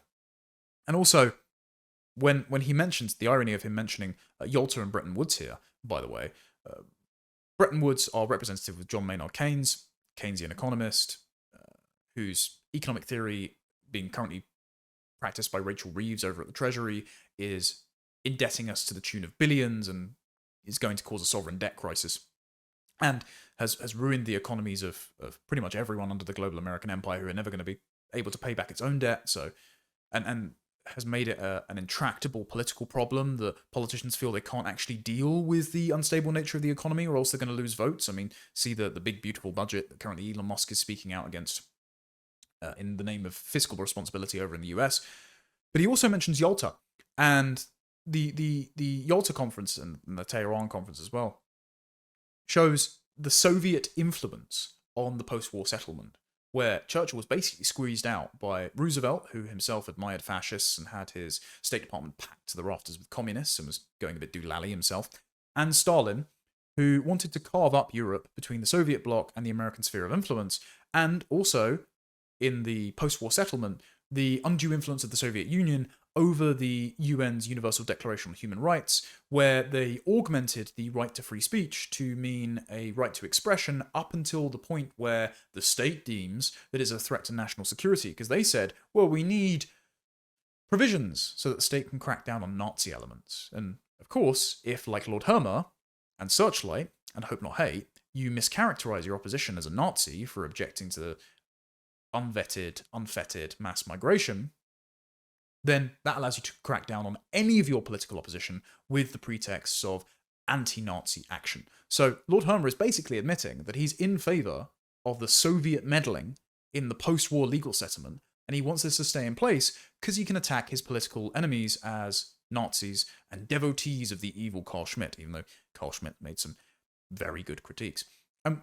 yes, he's come out and subsequently sort of apologised this. He says, oh, it was a clumsy reference to Nazi Germany. No, it was a sustained reference, and it was pre-written, presumably signed off on by the Prime Minister, his best friend, and you had a very thought-out critique of what you thought was Carl Schmitt's position. But the issue that Hermer has now presented is that he's proven the Labour government labour under the long shadow of Carl Schmitt, because he has basically proven Carl Schmitt's critique of the friend-enemy distinction and the inability for institutions to be neutral to be correct. Because he said at once, international law is a neutral, unimpeachable standard by which all people in all times and all places can be governed by. And also, it's an instrument for us to realise our pragmatic approach of what he calls progressive realism. So the law is itself an instrument of ideology, but also you're an evil Carl Schmittian if you notice that the law isn't neutral and that we're using it to political ends. Like, he's proving him true. And he's also proving Carl Schmitt's central insight to the nature of politics with a capital P, the political, in concept of the political, which I think is on the shelf behind me. He's proving it true because they are playing blatant friend-enemy politics. So this is bound up with Schmitt's critique of liberalism as a non-neutral doctrine, right? And so I'm going to read a little bit from the following essay that I wrote on Monday for my Substack on Labour's friend-enemy politics here, because I think it summarises it as best as I can muster. So Lord Hermer is a member of what Spanish critic of the French Revolution, Juan Donoso Cortés, called La clases discutidas. My Spanish is terrible, but he means the discussing class, and this is what Schmitt referenced in political theology. His counter-revolutionary counterpart in England, Edmund Burke, called them the much more pronounceable men of political letters. So Schmitt lamented how these lettered intellectual liberals will freeze any action in amber with infernal discussion and pretense of being neutral arbiters. So he said, a method of circumventing responsibility and of ascribing to freedom of speech and of the press an excessive importance that in the final analysis permits the decision to be evaded. Just as liberalism discussed and negotiated every political detail, so it also wants to dissolve metaphysical truth in a discussion. The essence of liberalism is negotiation, a cautious half measure, in the hope that the definitive dispute, the bloody decisive battle, could be transformed into a parliamentary debate and permit the discussion to be suspended in an everlasting discussion. The decision to be suspended in an everlasting discussion. So basically, international law acts as the ostensibly neutral arbiter to mediate every single interaction and discussion where there might be a power imbalance or an incommensurate competition of conceptions of the good, and make concessions that apparently benefit both parties, but as Lord Hermer has admitted, progressive realism actually just benefits the progressive side. So Schmitt's argument was that in miring all competitions between visions of the good life in liberal debate, eventually a ostensibly neutral arbiter will come in and mediate the discussion and cleave in favour of one party while pretending to be a neutral arbiter working on behalf of both parties. So Tracy B. Strong is an American academic, and he wrote in his introduction to Schmitt's concept of the political, if a liberal is a person who cannot take his own side in an argument, a liberal is also a person who, as Schmitt notes, thereby raising the stakes if asked Christ or Barabbas, in the famous Tale of the Passion, responds with a proposal to adjourn or appoint a committee of investigation, by which point the wrong man has already been crucified. Inactivity itself is not a neutral act, because you are, like Pontius Pilate, condemning one conception of the good to death by refusing to involve yourself in its defence, or by arbitrating on behalf of one conception of good against the other, while pretending to make concessions which benefit both sides. By positioning international law as both the neutral accord of the post-war consensus, befitting the latent blank slate egalitarian nature of all peoples, and capable of enforcing a normative conception of the good, progressive realism, Lord Hermer is just proving Schmitt's critique correct. The post-war consensus is not value neutral. It has a coherent mythology which justifies its expansive state power. Procedural liberalism emerged as the mediating force between the competing conceptions of the good, which were feared to scale up into totalitarianism. This is what Karl Popper would call the open society. We need to be pathologically open to value pluralism, otherwise we would be accused of being closed-minded, racialists, and leading ineluctably towards the kind of fascism which erected the guard towers of Dachau. The drive toward depoliticization of all issues, to put politics on rails, moving ineluctably towards progressive utopia, is to avoid any one vision of the good from winning out. And this is, as I wrote for the European Conservative, expressed by the dismissal of culture wars by the likes of Lisa Nandy as itself a distraction. Incompatible and competing conceptions of the good are imported within the parameters of the liberal state, Islam versus Christianity. But when an inevitable clash occurs, see the Civil War warnings of David Betz and Dominic Cummings, its existential nature is marginalized by managers who hope the precise allocation of material resources will ameliorate all conflicts. People are treated as fungible, interchangeable integers from a spreadsheet's eye view. This is in market interest, with an increase in the working population creating competition for wages, driving down the cost of labour, and increasing the recruitment pool from which the exceptionally productive can be drawn. But it is inconsiderate of anything but the liberty of the individual to earn disposable income and consume commodities in isolation from culture, history, and social responsibilities. And so, the individual stands naked and afraid before the might of the state, the sovereign. Lord Hermer is pretending that Carl Schmitt's critique of sovereignty is illegitimate, when he's actually saying that sovereignty itself lies in international law. And international law is interpreted and applied by international lawyers, of whom he is a member of that class, as is Keir Starmer. So all he's saying is, do not question my sovereignty and my ability to declare who is a political friend and who is a political enemy. And the political friend-enemy distinction is the most important thing here. So Schmitt wrote of the rules-based international order in the concept of the political. In this case, the rule of law means nothing else than the legitimation of a specific status quo, the rule of lawyers like Hermer, the preservation of which interests particularly those whose political power or economic advantage would stabilize itself in this law. So the ideology of liberal egalitarianism and of communism that Hermer and Starmer have supported throughout their lives is embedded and enabled by the international rules-based liberal order that was meddled with by the Soviet Union and put on steroids and rails by Tony Blair and Keir Starmer in 1998. So international law enables the doctrine of progressive realism to cleave in favour of the progressives like Starmer and Hermer, empowering them to attack their political enemies, to inflict penalties on the successful, who it deems to be robbing from the third world and impoverished minorities, to level everything down to the lowest common denominator by discrimination based on race and by taxpayer redistribution. And this makes discrimination part itself of liberal proceduralism, aiming at absolute egalitarianism. So the law has become an instrument of political activism for the likes of Hermer and Starmer, and Schmitt just points this out. He pointed this out well before the instantiation of the rules-based liberal international order, and almost 100 years, or about 100 years actually, before Lord Hermer could invoke his name to critique something that he himself is admitting to doing. And Schmitt called this global domain of the rules-based international order the total state. So he writes, in Concept of the Political, the equation state equals politics becomes erroneous and deceptive at exactly the moment when state and society penetrate each other. What had been up to that point affairs of state become thereby social matters, and vice versa, what had been purely social matters become affairs of state, as must necessarily occur in a democratically organized unit. Heretofore ostensibly neutral domains, religion, culture, education, the economy, then cease to be neutral in the sense that they do not pertain to state and politics.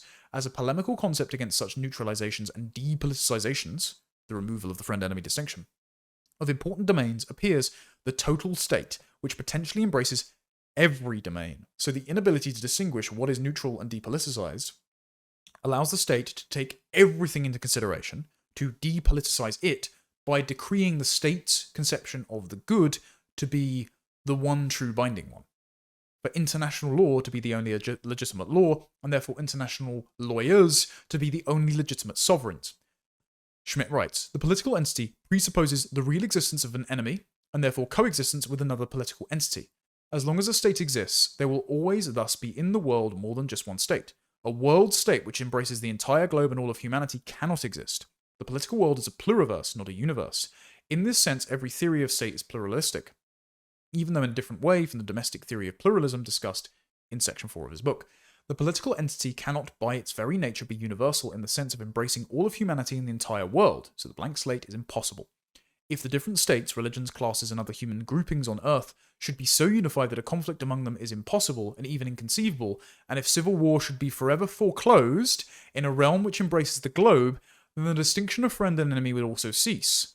What remains is neither politics nor state, but culture, civilization, economics, morality, law, art, entertainment, etc.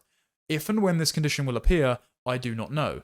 At the moment, this is not the case, and it is self-deluding to believe that the termination of a modern war would lead to world peace, thus setting forth the idyllic goal of complete and final depoliticization, simply because a war between the great powers today may easily turn into a world war. And he didn't just mean a world war involving the great powers of the world, but if the world become one total state, then an unforeseen disaster would inflict collective punishment upon the world, including the unforeseen disaster of an outside force acting on humanity as a world.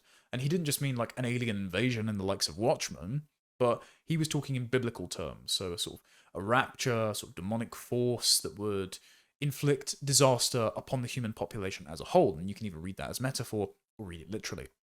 And this anxiety about the world state that could bind all human beings together, resolve all conflicts, and then blind them to an existential threat that emerges is why Schmitt formally called Thomas Hobbes the premier philosopher, and when Leo Strauss pointed this contradiction out, he revised his notes and said that Thomas Hobbes presents a important philosophical theory, but that Schmitt no longer abided by it, because actually the liberal state scales up into the total state, premised on the belief that it can construct international laws that bind and apply to all peoples.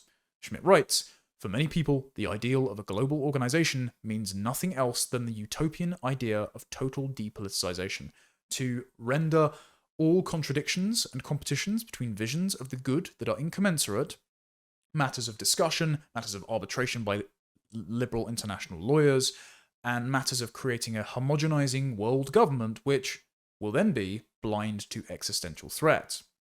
And the irony is that while pretending to resolve all contradictions, to depoliticize things with international law, Starmer and Hermer, by calling their opponents Nazis, are playing classic friend-enemy politics. Schmitt writes, "Each political participant is in a position to judge whether the adversary, the enemy, intends to negate his opponent's way of life, and therefore must be repulsed or fought in order to preserve one's own form of existence.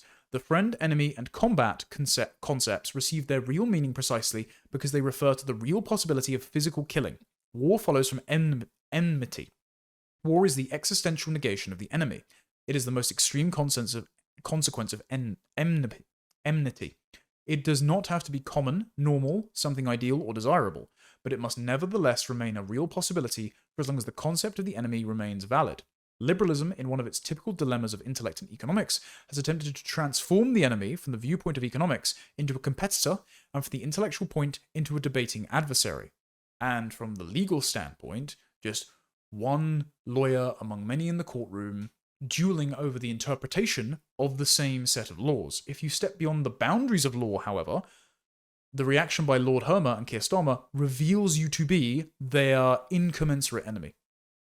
And I put in here some quotes from Alistair MacIntyre, the recently deceased philosopher, that said that we now lack the moral language to resolve disputes between our conception of the good because they're based on completely different moral priors. For example, the far right, who are comfortable with inequality because they do not believe in the blank slate rendition of human nature, which is why the likes of anarcho-capitalist libertarians are happy with inequality, and traditional conservatives are happy with a differing legal tradition, the international law, because they believe it befits their people rather than a universal people, versus the people who, communists like Hermer, and even the Liberals and the Tory party who don't want to leave the ECHR, believe in this universal standard human, and so they just have competing visions of human anthropology, and so can't resolve their differences. So this is where the friend-enemy camps emerge. It's the liberal establishment who believe in the blank slate, and the parochial traditionalist conservatives and libertarians who believe that no, there's not just one universal standard human for whom you can make a binding treaties of international law and global government. Actually, we're different peoples with different interests, different countries, different families, different visions of the good that we can put forward, and ultimately, even though it's undesirable, have to defend our vision of the good with force if we are aggressed against. And ironically, Lord Hermer and Keir Starmer, while pretending this friend-enemy distinction by Schmitt doesn't exist, are playing classic friend-enemy politics. This is Schmitt's friend-enemy distinction. The specific political distinction to which political actions and motives can be reduced is that between friend and enemy. Each participant is in a position to judge whether the adversary intends to negate his opponent's way of life and therefore must be repulsed or fought in order to preserve one's own form of existence. The inherently objective nature and autonomy of the political becomes evident by virtue of its being able to treat, distinguish, and comprehend the friend-enemy antithesis independently of other antitheses.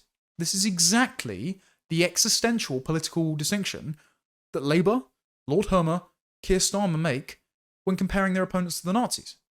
So they're playing on the prejudices of the post-war paradigm while pretending that they're not playing friend-enemy politics. This is the exact pretense of neutrality that Schmitt was critiquing for liberalism and international law. So they can struggle in the shadow of Carl Schmitt all they like, but all they're doing is proving him correct. And I think people are starting to realize this, and that's why the appetite for staying within the trappings of liberal international law and the rules-based international order, which demands your country be flooded to the rafters with foreign criminals, the appetite for keeping that settlement in place is waning among many sensible people who haven't even read Schmitt. But I'm glad that Lord Hermer has now brought awareness of, let's say, Germany's most controversial but insightful jurist to broader public attention. For our last story, Britain is labouring under the crushing weight of taxation because the host population, who are more productive than newcomers, have to battery farm indolent foreign nationals at their expense. And Neil O'Brien MP has done some extensive work recently that has found that more than 1 million foreigners are claiming benefits. That's 7.5 billion in universal credit paid to foreign nationals in just 1 year. This is analysis by the Centre for Migration Control as well, suggesting that 40 nationalities, after getting indefinite leave to remain, are claiming benefits at a higher rate than those of British citizens. That's 3 nationalities: Congolese, Iraqis, and Afghans are claiming benefits at rates 4 times that of the British people. Of 200 nationalities, Polish accounted for the largest number of claimants at 89,040, followed by Pakistani, of course, 85,881, Bangladeshi, 54,589, Romanian, 45,727, Indian, 33,561, Portuguese, 32,063, Nigerian, 23,627, and Irish, 17,933. Right. All of those nationalities, Irish aside, are not indigenous to the British Isles, and so should not be here. I should not be paying exorbitant amounts of tax. We should not be paying as a collective billions in tax every year to subsidise the stay of unproductive foreign nationals. And bear in mind, there are Pakistanis and Bangladeshis in this country, a third of which have never worked in their lives. Why are you here? I mean, I am fine with and understand why women would not want to work staying at home, raising their children, if they are raising them to be constituents of my culture, of my country, as my countrymen. But these ethno-sectarian satellite communities are not doing that, and so I do not want to pay for them to have more children and raise their families in a culture wholly apart from and hostile to my own. So I should not be paying to battery farm the indolent of the third world. Department from Work and Pension spokesperson, though, commenting to the Telegraph, said that we have a duty to pay benefits to all those entitled to receive them. And this is the mentality of the Treasury and the government, right? They have a universal constituency. They believe that all human beings are blank slates, and so if you just give them enough money at the taxpayer's expense, they will be transmogrified into someone as British as you and me. This is the opinion of Gus O'Donnell, who spoke to David Goodhart at a dinner in Oxford, I think it was in 2010. Gus O'Donnell was the Cabinet Secretary under Blair and Brown, and David Goodhart had said that he was writing a book on the anywhere and somewhere distinction, the people who feel more at home in an airport lounge than in their own country, versus the somewheres, the sort of people of the shires of Hobbiton in The Lord of the Rings, who feel very locked and loyal to places like Britain. And Gus O'Donnell said, when I was at the Treasury, I advocated for the most liberalised immigration system possible because I believed that my obligations were to improving global welfare. So they see, much like that heat map from the Jonathan Haidt experiment, their locus of moral concern to being universal humanity in general, rather than their family, their community, their congregation, their countrymen. And so this is an intractable mindset that at the moment infests not just the major parties, but all the halls of Whitehall who hold the levers of power and are actually running the country rather than politicians. And so this leads me on to this article by The Spectator. And this is recent. This is exploring the meme of Nick 30 ons. I think it was originally coined by a French meme account, but there is, of course, a British version of the social contract. So Nick is your average working professional. He probably has a house of multiple occupancy, renting arrangement to live in one of the scarce economic opportunity zones, mainly London, where the centralized opportunities for young professionals are, and his high levels of taxes, the highest burden since 1948 in the post-war period, are being siphoned off to welfare programs, foreign aid going to the third world, to the job centre that then goes to Karim, usually a second-generation British-born but equally indolent as his parents, immigrant, who wears a balaclava and occasionally steals people's phones, and like Gwayne Towler, who got his phone nicked recently and had £6,000 spent on remittances via Western Union to the same area of the third world. And then it also goes to the Department of Work and Pensions and goes to Simon and Linda, who are boomers who benefit disproportionately via the NHS from having bought their homes at significantly lower prices than the escalating housing markets are now. In 1997, before something happened and immigration skyrocketed, houses were 2 to 3 times your average income. Now they're 10 to 11 times, and even worse depending on the area that you want to live in, especially in the southeast of England or London, where I am. It goes to them to build up their property portfolio. It goes to them who benefit from the subsidised healthcare system that was put in place when there were far more people of working age than there were pensioners. And now there is an inverse demographic pyramid of a fewer number of working age and working people. 25% of working age people, by the way, are on some kind of out-of-work benefit. So that's increased rapidly since COVID. But a fewer number of working and productive people are paying the taxes to support the healthcare system, the pension system, which then Simon and Linda spend on lucrative cruises. And the article by The Spectator explains that with his austerity-phobic backbenchers spooked by the local elections, Keir Starmer wants to restore eligibility for the winter fuel allowance for most pensioners and remove the 2-child benefit limit. On the hunt for disillusioned Labour voters, Nigel Farage has gone further, aiming to scrap the cap and restore the allowance in full, at an estimated cost of £5 billion. This on top of the £80 billion that the Institute for Fiscal Studies suggests his plan to raise the threshold for paying income tax to £20,000 could require. Now, I think that's a good plan, but there are suggestions that without even more substantial cuts to benefits, just tinker at the margins by cutting wasteful, woke diversity, equity, and inclusion programs and anti-right racism requirements, the yoke of compliance with IR35 rules, the sabotage of our energy sector by net zero, and the costliness of mass immigration, they have said that still there might be economic problems that just arise from our demographic realities and the fact that we have unfundable but committed welfare spending arrangements for the NHS and pensions. And they're just not going to be met. And so the Centre for Policy Studies have done a great thread on how Nick is suffering. So I'm just going to go through this here because I think we are, much like the narrator from Fight Club, all suffering from the same level of economic dispossession and feeling that we have no natural political party for whom our concerns are being heard. I think that we're all feeling much like Nick at the moment.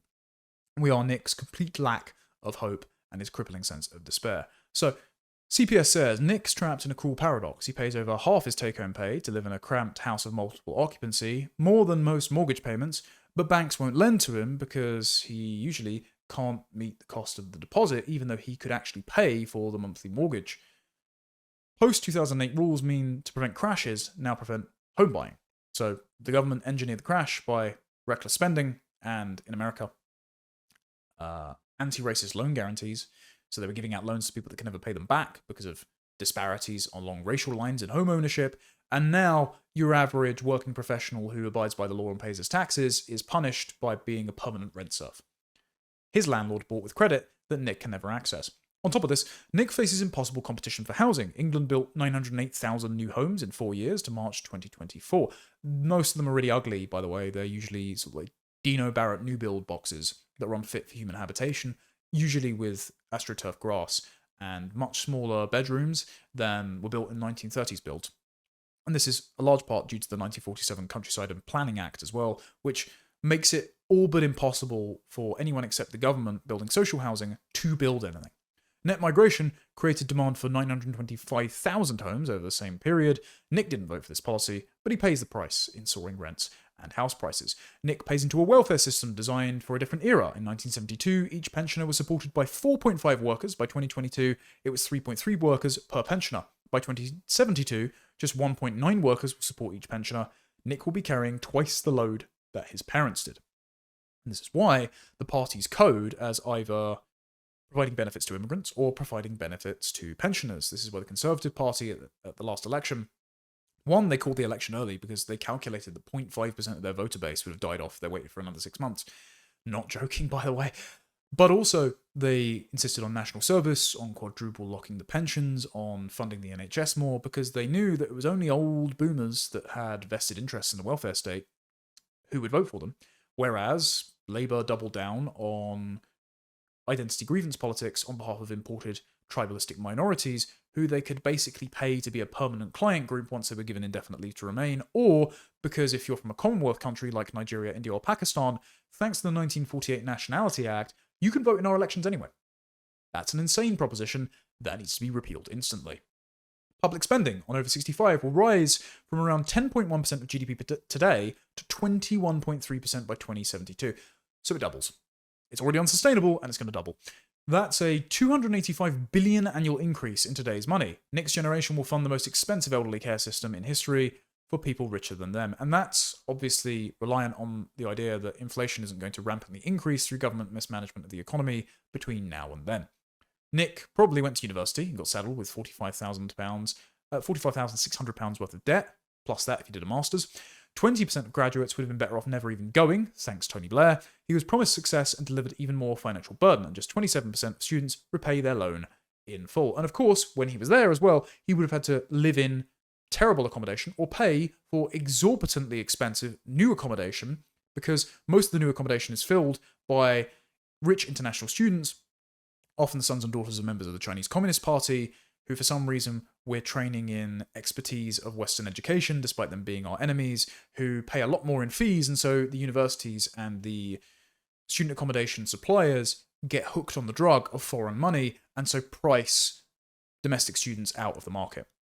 Want kids, Nick? The average nursery place costs £14,000 a year, just £1,200 less than private school fees. Britain has the highest childcare costs in the OECD. The system crushes families with costs, then faces the consequences of falling birth rates. Well, okay, I would like to disagree with the CPS here. It's not that childcare increases birth rates, because the Scandinavian countries have run this experiment. And it's also really bad for children. See Erica Commissar or Katie Faust's work on the blood cortisol level effect on children that daycare has, for example. No, the thing that will encourage, actually, people to have more children is if they can spend time at home with said children, because who wants to have a child to then ferry themselves back into the workforce and pass off your child to be cared for by some low-wage, often immigrant worker who's also got to attend to the needs of 30 other children, so can't actually do their job properly. Terrible idea. Instead, we should be returning to the prospect of single-earner households, or at least part-time flexible work for mothers. But none of the major parties are interested in this. And recently, when talking about the two-child benefit cap, Reform UK's brand new MP Sarah Pochin said that this is going to encourage mothers back to work. That's not what we want. We want mothers at home, caring for the children that they themselves say they want, transmitting the values that they themselves say they believe in to sustain our civilization. That's way more important than trying to squeeze the last few drops of GDP like blood out of a stone from already pressured young professionals. And then they finish with, Nick's voice gets drowned out every election. Turnout among voters under 35 tends to be around 40 to 50%, versus 70 to 80% for those aged 55 and older. Democracy becomes gerontocracy when the young don't vote. Well, the young don't vote because they aren't being given anything to incentivize them to come to the polls. And Reform can tout their growing youth support all they like, but that's because they're basically a protest vote against the Uniparty, which has punished them in the vice between boomer patronage schemes and immigrant subsidies. If, as Rupert Lowe has suggested, the boomer generation extends an olive branch, makes an offer that's enticing to the Zoomer generation, well, they might win them over as an excitable, digitally literate voting bloc with a revolutionary appetite. And I think that's a very sensible idea. Whether or not they'll be taken up on that offer remains to be seen. Anyway, thank you very much for watching, everyone. I will be back next week, and keep your eyes peeled for the Rupert Lowe interview coming out very soon. Until then, take care, God bless, and goodbye.